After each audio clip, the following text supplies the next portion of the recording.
Hey, hey, hey, welcome in everybody to the Ducks post-game show as the Ducks open up this 2025 season at home with a W to go to 2-1 on the season. And it's good job by the Ducks, obviously, in front of a ruckus crowd over there on Channel 11.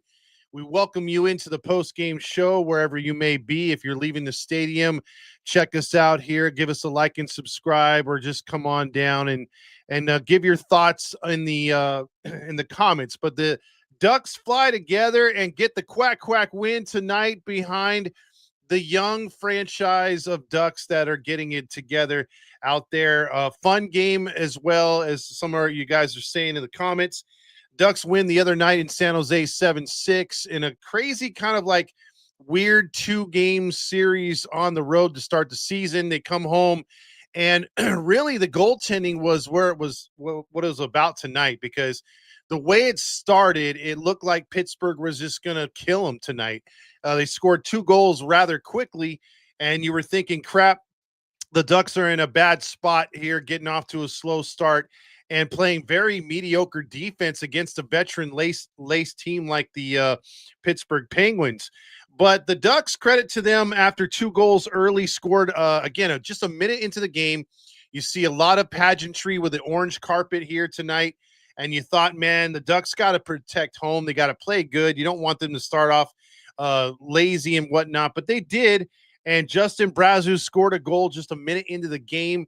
Then 6 minutes later, it's 2-0. Like I said, DeStol again was not doing a good job. And the first 2 games, the Ducks came out very aggressive, and it kind of burnt them defensively. So they kind of slowed the pace down a little bit as the game went on, because if you're not attacking, you're not taking care of the puck. There's a lot of turnovers, and your defensemen are pressing, and you're pushing deep into the opponent's zone defensively, or trying to keep the puck on time of possession in the opponent's zone. You leave the defense wide open to breakaways and odd man rushes. And just look, the point of I'm trying to make is the Ducks kind of like eased up a little bit on the pressure till later in the game. In the first period, they kind of realized, okay, we're overdoing it. We're leaving the stall out there on, on a plateau on an island by himself, and they were able to adjust. And Chris Keeter on a power play, a much needed goal to get them back into it. Just 2 minutes later, 2.5 minutes later, at 9:42 of the first period, to make it 2-1. Then you had Cutter Guthrie here. I'm going to be slaughtering some of these names because I'm just not good at European names, and I could barely talk English. But the Ducks got 2 goals to answer right back. So after Sidney Crosby made his assist on the second goal, the Ducks get one from Kreider, then they get one from Gauthier. His third goal already, one in each of the first 3 games, to make it 2-2. And we went to the end of the one with a game tied at 2, and it's not bad, right? Ducks not bad right there. Drew Halson then scores his first goal of the season, 9 minutes and 48 seconds to the midway point of the second period, to make it 3-2. And then, again, there's, after Dostal's been playing so good, the defense is playing really good. They're getting a little, not too chippy out there, but they're forechecking pretty good. The Penguins get it in the zone, attack a little bit, get an open shot, but it was deflected. And Dostal lost where the puck was, and it bounced over his head. Usually the pucks don't fly that high and come back down, but it got a lucky bounce, because I guess his vision, the goalie's vision, was obstructed by the broken stick. And so with a stick being broken, it didn't look like he was paying attention much, and the puck went up in the air, and then it found the net, dude. I mean, what more can you say? It found the net, and it was 3-3. And it stayed 3-3 all the way deep into the third period. I mean, you saw very good saves by Dostal. I mean, he had some point blank saves where the defense either collapsed or they were collapsing on the Penguins, and the puck squirted through to a wide open shooter or slasher, and it was 1-on-1. I mean, Crosby had a couple good shots. I forgot the other guys who had a couple good shots for the Penguins, and they were point blank, man. The Penguins easily could have had 2 goals. They even had a couple odd man rushes. The Ducks had their chances as well.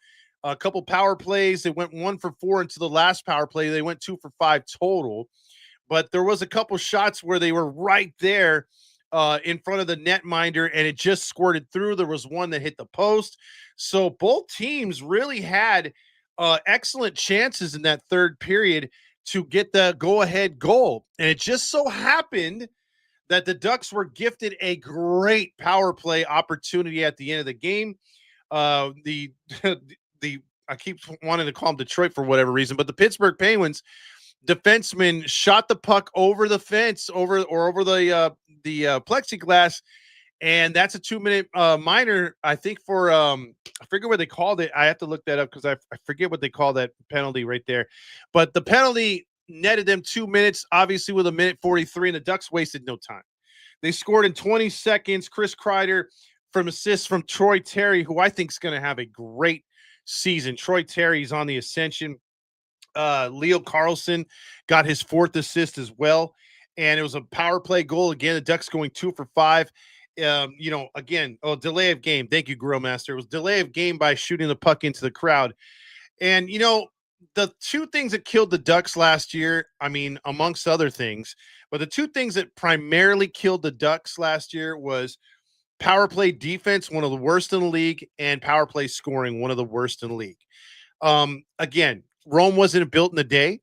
First three games aren't going to tell you the story, but you can see subtle differences from last year. You can see subtle differences on the puck side. So thank you, Junior, also chugging in right there, or chiming in. Feels refreshing talking about the Ducks instead of the Angels. It does, because this team is over 500. So again, we could look as that being a positive. But talking about the Ducks right now and early in this season, I'm pretty happy with the way things are going through the first 3 games. Obviously, you're seeing a difference with the way the team is playing so far, and it's welcome right now. As far as how the crowd was tonight, it's again good to see the fans come out in full support. Obviously, it's a home opener. You want them to continue to play this good. But we've got a weird schedule ahead of us. The Ducks do play some East Coast teams that they normally would save for middle season. And I like Davian saying, "What time do the Angels play?" Yeah, whatever, dude. But I'll get to the comments as we get rolling here in a minute. But the Ducks have a crazy schedule coming up here. As I'll take a look at this, as the Ducks get their 4th point of the season. They trail Vegas, obviously, has played 1 extra game. The Kings are at 1-2-0, I believe. But the Ducks do play. Let's see. Let me jump ahead to the Carolina Hurricanes. So the Hurricanes are a very good hockey team. You got at Chicago, which is a winnable game. They're obviously rebuilding as much as the Ducks are. And then you got Nashville, who's so-so. Boston is decent. And then at Tampa Bay and Florida. Florida's going to be tough, but they are injury laced. Tampa's off to a slow start at 1-2, but you know what kind of team they got. So it's going to be 5 games on the road. So we're not going to see the Ducks till Halloween night against the Detroit Red Wings here at the Pond or the Honda Center. I still call it the Pond. I love that name. But we got Carolina on this Thursday. And then, like I said, Sunday starts that road trip. And be on the lookout for the podcast, which will be summing up the week that was Ducks hockey starting this Sunday. So on the Halos in the Infield Network, we will have the hockey podcast there for you. And we will have Ducks game day breakdown from TikTok joining us, as well as Catella Chronicles Dominic Lorenz. And we'll talk Ducks hockey in more depth as we move on. But I'll tell you what, again, the changes they've seen the first 3 games are very, very encouraging. The Ducks last year were just not that aggressive, played a lot of passive hockey, especially in the defensive zone. And now you're seeing a lot of puck checking or poke checking, and you're just seeing a lot more crisper passes. Like tonight, out of the first 3 games, I have to say the Ducks passing wise were much, much better. You could tell that they've got a good chemistry with the young kids passing the puck around. There a lot of movement. There's just a lot better circulation, guys realizing where the blue line's at, a lot of crisper plays. They're not putting themselves into too many bad situations like setting up the other team with unnecessary power plays. So far so good. Again, it's only 3 games of 82, but I do like the fact that they're playing much better. Now tonight was the first game that they were outshot. The first 2 games they outshot their opponents by a pretty good margin, but tonight they were outshot by Pittsburgh 25-22. They had 25 to 16 hits. Penalty minutes again, 12 for the Penguins, only 2 for the Ducks. So again, that is very clean compared to last year. They won 52% of the faceoffs tonight. They had 6 power play opportunities, obviously, right there. So 6 penalties. I'm sorry. You have block shots, 26 for the Penguins, 16 for the Ducks. 3 giveaways to 1. Again, that goes back to crisp passing and anticipating where the other guy's at. Giveaways 14 to 12. The Ducks led that. They were primarily even on time of possession.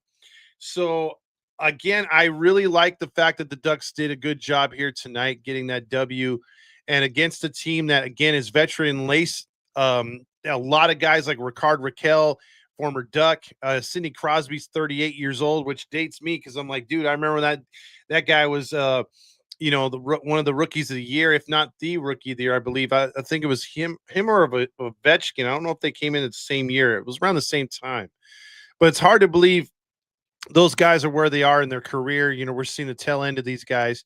But the Penguins were a force to be reckoned with just a few years ago, not so much now.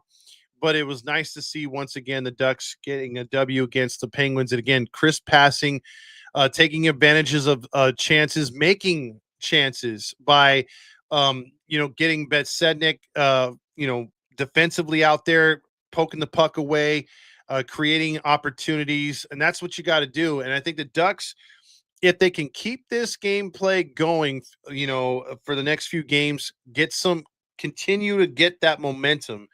It's going to be good for the Ducks fans in general because, again, it was tough to see in the second intermission, Teemu Selanne on the broadcast talking with the boys and just basically saying, hey, man, it's been a while since the Ducks have been in the postseason.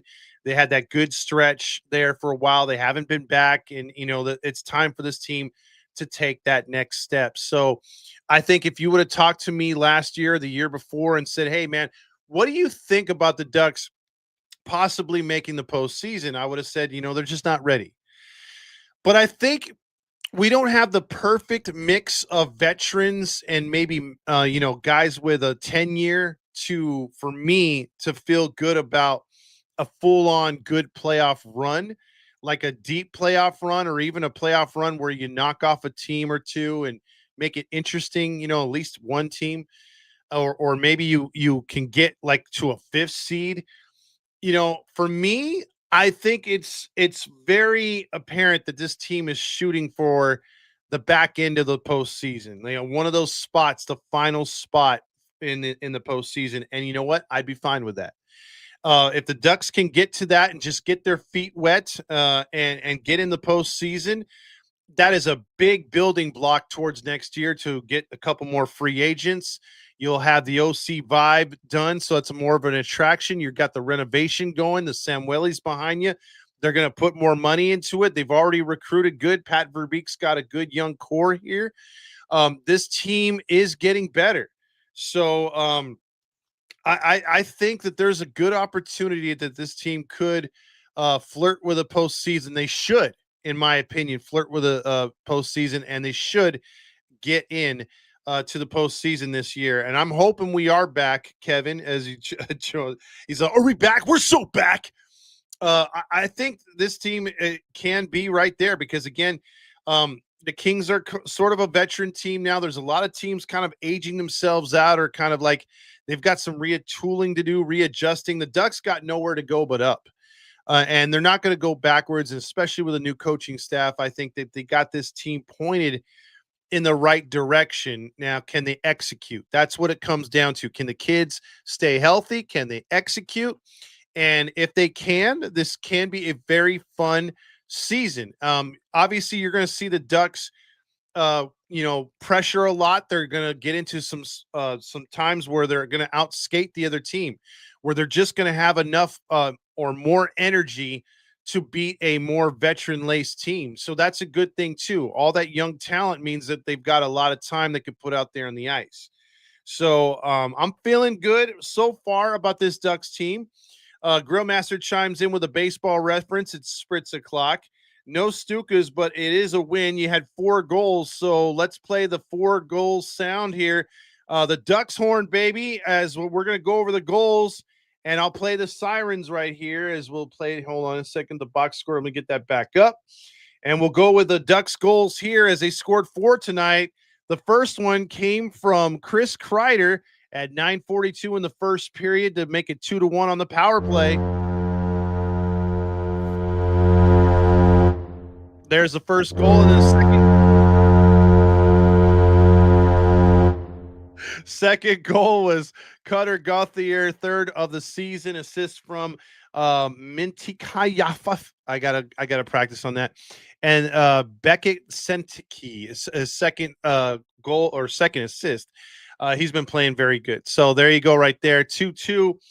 Those were the first 2 goals right there. Then Drew Hallison scored from Chris Kreider. Kreider's first assist of the season, but he gets his first goal as well. Drew Hallison does anyway. And then Chris Kreider, goal number 4 in 3 games, the winner with only less than 2 minutes to go. Assists from Troy Terry and Lou Carlson. I'm going to love mispronouncing these Russian and Serbian names and all these other Canadian names because it pisses off people like Girl Master, Dan Rios, and others who love to try to get me to speak English or try to get me to say names right, which I always butcher. So you're just going to have to get used to it. So suck on that. So with that being said, J Ram says, quack, baby. Grillmaster says, I need a Kreider jersey. Andrew says, fun ass game. Lazy Butt says, revive in 25. Ducks will revive in 25, then Spritz in 26. J Ram says, this team gets me more excited than the Angels. Well, wins will do that, baby.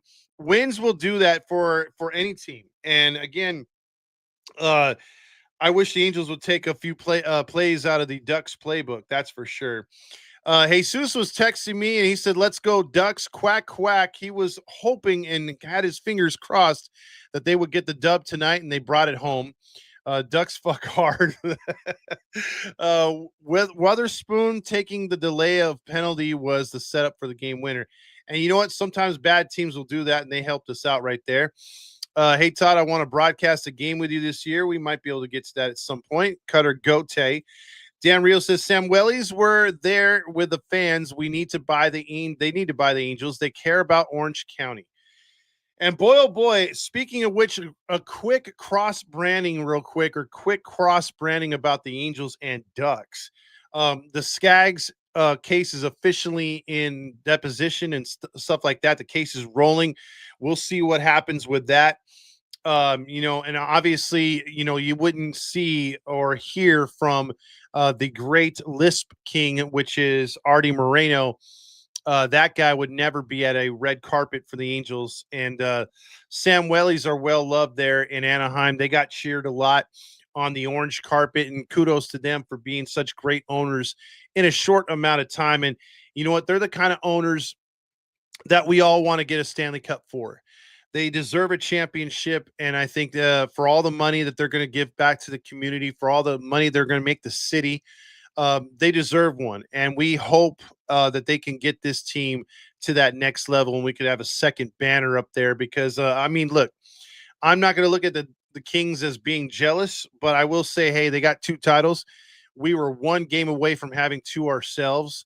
I would have loved to have a second banner up there, but it is what it is, and we're going to just shoot for a second banner hopefully here pretty soon. But first things first, let's get back to the playoffs, and let's go hard in the postseason. Demetrio says, rock solid game. Defense still needs some work, but that high octane offense and power play is fire. They do have a lot of weapons on the offensive side.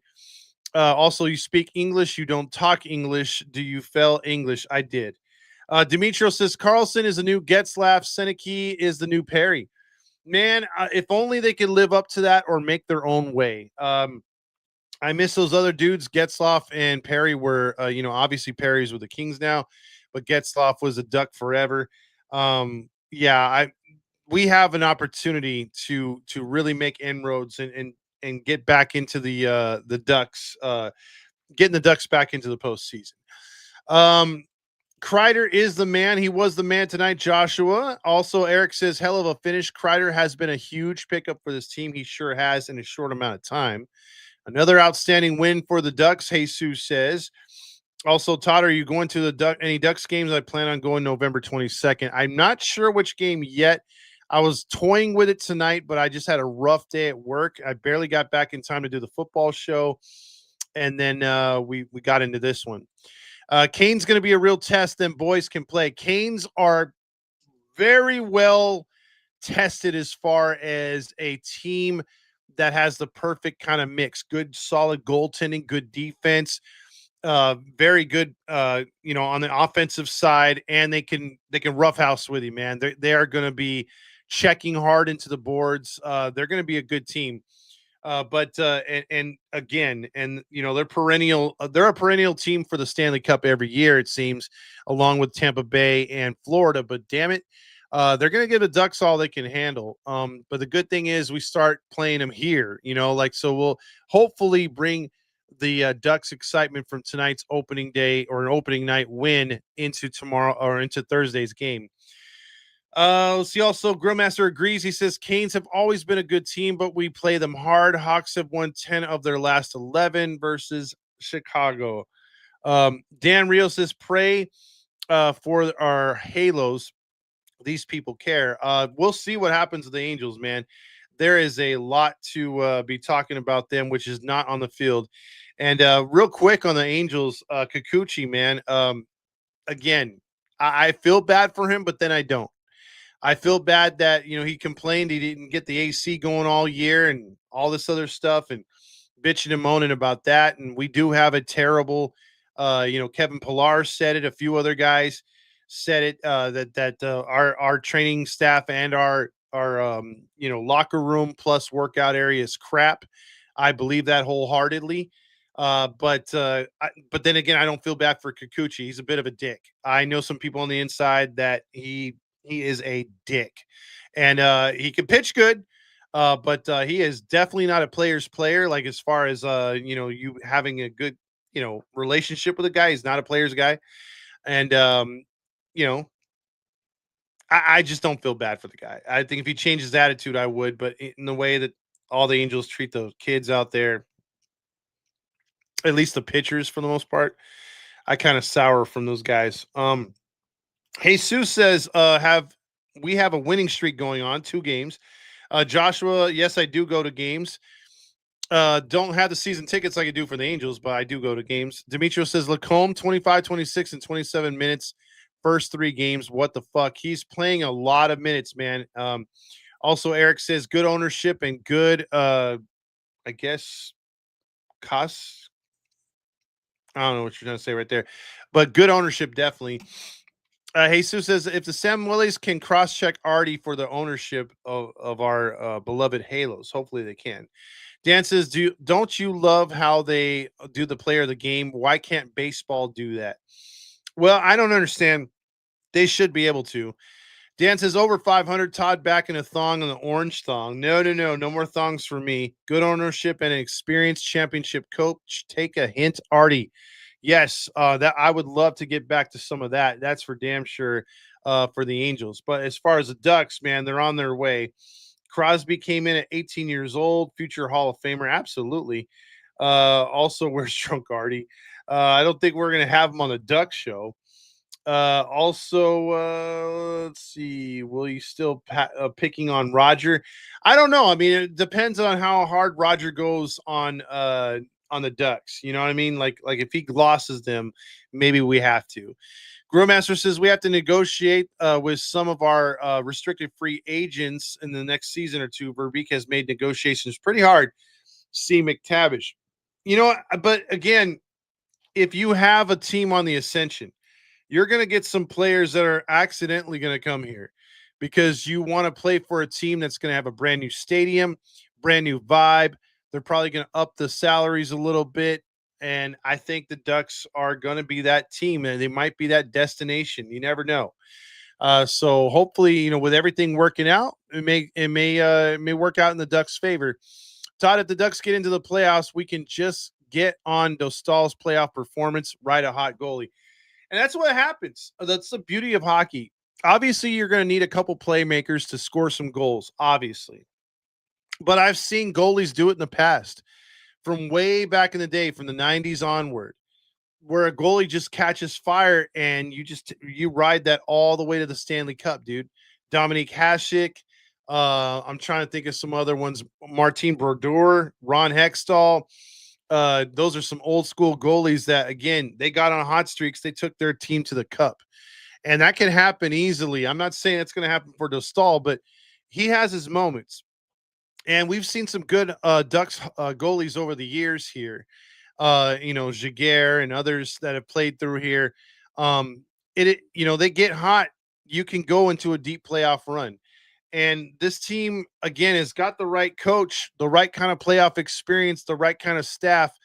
And he's got, for I think the first time in his career, this young of a team that he can mold over the next few years into a team that can really be a force. And again, the West is tough. The Pacific is a tough division.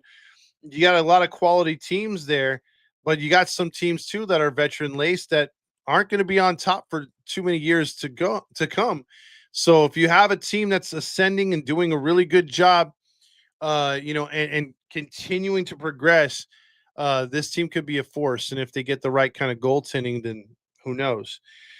But that's all I got on tonight's game. I appreciate everyone jumping in. We have a lot of people on the X side and on the we have now coming in on the YouTube side. I wasn't able to read the comments for whatever reason over there on Instagram, so I apologize. I'll have that fixed next time we go live. But basically, this is what we're going to do. We're going to break down the games, talk about the goals. I'll have some stuff set up for the 3 stars of the game. And I might as well just give it to you without the graphic tonight. My 3 stars are going to be Chris Kreider, number 1, obviously number 1 star, scoring a couple goals here tonight. Obviously, the one to get him going and getting the game winner. He was highlighted just before that. And then I'll give a good game there. I'll be generous and give a Pittsburgh Penguin a 2nd star, and that's Ryan Shea. Couple good passes to start the game to get the game going for the Penguins. He obviously played a good game for the Penguins, and then I'm gonna give it to Dostal. I think Dostal, didn't start the game good. Obviously, got beat a couple times early, but man, I like the fact that he was able to get in there, hang in with some odd man rushes, and take some point blank glove saves, man. I mean, those are hard to make. I mean, you're talking about a puck off a wrister that was coming about at least 60 to 70 miles per hour. He got a slap shot save on one that was close to 90 miles per hour. I mean, that's good goaltending. The stick poking the puck away, the way that the Ducks were crashing.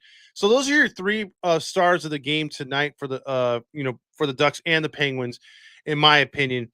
But Kreider had a nice game, obviously the 2 goals. But I think without Dostal really putting up goose eggs there in the 3rd period, and really that one unlucky goal was the only blemish outside of the slow start for the Ducks. Was a very good night for him. So hopefully he can get it going and keep it going. And if you're giving up, 3 or less, as for a game, you should be in most games, depending on the other goalie. So the Ducks, they can keep it going, keep it under 3 goals per night, keep that average down, maybe give up 2 goals here and there. They should be fine. But with a young team like this, you're going to have to expect, and as I close it out, you're going to have to expect some games like you saw in San Jose, where you're going to have some defensive lapses. You're going to have too many penalties being taken, some power play situations, some odd man rushes going the other way because you get too aggressive. And until the Ducks find their way, or they find a way to play consistent, you're going to have some games where you're going to be like, oh damn, like pleasantly surprised, a 4-0 shutout, or you're going to be upset because you're shut out 4-0, or you're going to get into a 5-5 overtime game where it goes down to a shootout and you walk out there with a loss. So you only get the 1 point. So it's gonna be a fun season. I'll just put it to you that way. It's gonna be a fun season, and I'm looking forward to all these guys growing in this system and hopefully, pulling up some more W's, getting 2 points instead of one, and we'll see what happens. But I do like the Ducks moving forward here, and I'm very excited to see what they're doing. Uh, J Ram, listening to you try to pronounce these names is giving me anxiety. Get used to it. Get used to it. Balls, and Ducks win, baby. Hell yeah. At some point, I'll learn some of these names. So until then, y'all can suck it. Uh, Halo Joe, my boy, checks in with Go Kings Go. Love you, Todd. That's one Kings fan that I have all the patience for. Uh, Halo Joe is the man. So if he wants to rib us a little bit, I'll take it. I ain't gonna talk shit about Halo Joe for sure. Grillmaster says Carolina's problem is that they're the Buffalo Bills of hockey. Great regular season, one of the best, but choke inexplicably in the playoffs. Yeah, that's true. I thought you were gonna say Buffalo Sabres. The Sabres suck. Um, and we need an AC. We have fans. Hiccup, hiccup. First class organization all the way. Mm. Oh yeah. And don't even get me started. I don't want to talk Dodgers. I'm sick of those fucks.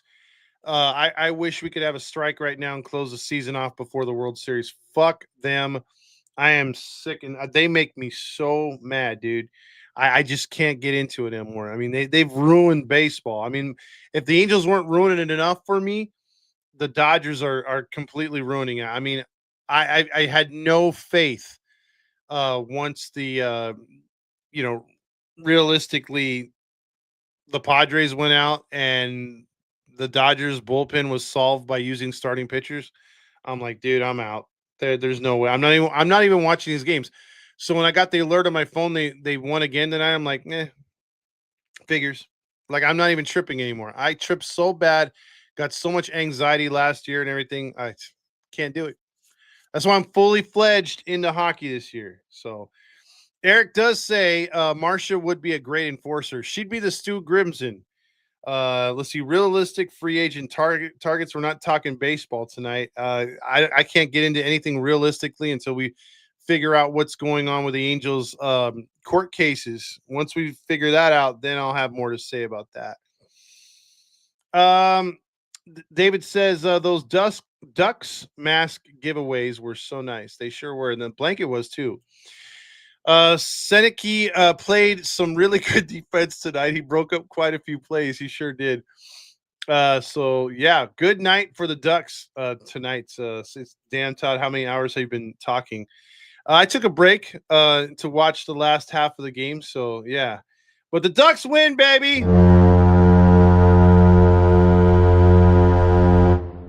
Hell yeah.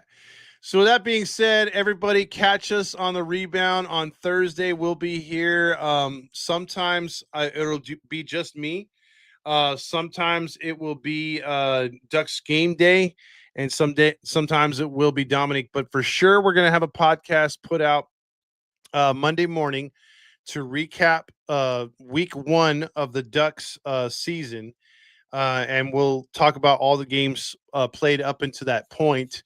And there will be actually 5 games to talk about by that time. So we'll have quite the podcast for you Monday morning on the Heedy Network, talking about Ducks hockey, recapping the 2 games on the road and the 2 games at home, and then the first game of that 5-game road trip. So we'll have a lot of hockey to talk about come Monday morning, next Monday. So we'll have that one podcast during the week, and then we'll have post games. So look for me and whoever else is going to join me on Thursday for a post game, hopefully after another Ducks win. But this one's going to be a true test, like someone said in the comments. Carolina is no joke. So with that being said, I'd like to thank everybody, our sponsors, 714 Tickets. If you're looking to go to a game, whether it's a Ducks game, Kings game, you got the Lakers, Clippers, you got UCLA Bruins, obviously starting to play hot. You got the USC Trojans who are in first, well, not in first place, but they got a big win over Michigan. And if you still want to see the Dodgers for whatever reason, you got 714 Tickets. Use the Heedy code HITI in the apply now at checkout and get 10% off. There are no hidden fees, no taxes. So it's straight up the price you see is the price you get. Then you got Brewheim. Go down there and mention Halos in the infield to get discounted drinks. The OC Dugout, wherever and whatever you're into sports wise memorabilia, they've got it. Check out their website. Also, check them out in person. And then Max Market Pros, if you're looking for a goddamn website or someone to help you out with your social media, mention Todd Fox and get a nice discount from your boy over there. Joe, who takes care of not Halo Joe, but the other Joe, who takes care of all of the people that come from us over there that get their websites or their social media fixed. If you have a small business, they really help out with that. Have sensible plans for you and yours to expand your business to that next level. So for everybody from the Halos in the Infield post game network and the Halos in the Infield network in general, look for more shit that we produce. Quack, quack, everybody. Ducks win. Ducks win.